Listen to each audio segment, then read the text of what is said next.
ইয়া আইয়ুহাল্লাযীনা আমানু আলা তানজুর নাফসাম মা কদ্দামাত লিগাদ।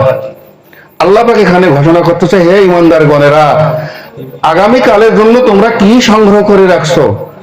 ওয়াত্তাকুল্লাহ, আল্লাহকে ভয় করতে থাকো। ইন্নাল্লাহা খবীরুম বিমা তা'মালুন, তোমরা যা কিছু করতেছো এই কাজকর্মের খবরাখবর কিন্তু আল্লাহ রাখছে।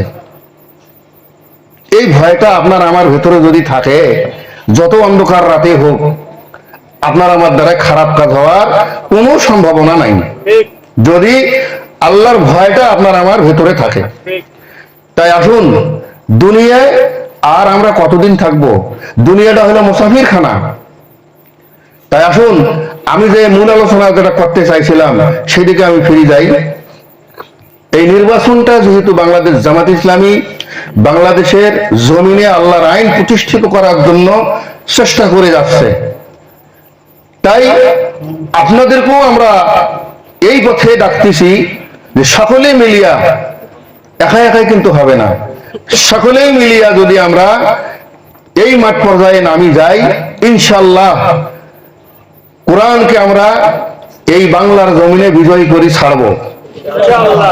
তাই আসুন, নির্বাচনে আমরা নিজেরা তো ভোট দেবই দেব, আমার ব্যক্তি থেকে শুরু করি পরিবার আত্মীয় স্বজনের কাছে আমরা এখন থেকে বাংলাদেশ জামাত ইসলামের পক্ষে দাঁড়িপাল্লায় মার্কায় আমরা এখন থেকে ভোট চাবো ইনশাআল্লাহ। মিন ক্বাবলু আফিহা জালিয়া কুনার রাসূলু শাহীদান আলাইকুম, তোমরা এমন ভাবে কাজ করো যাতে রসুল তোমাদের উপর সাক্ষী হয়।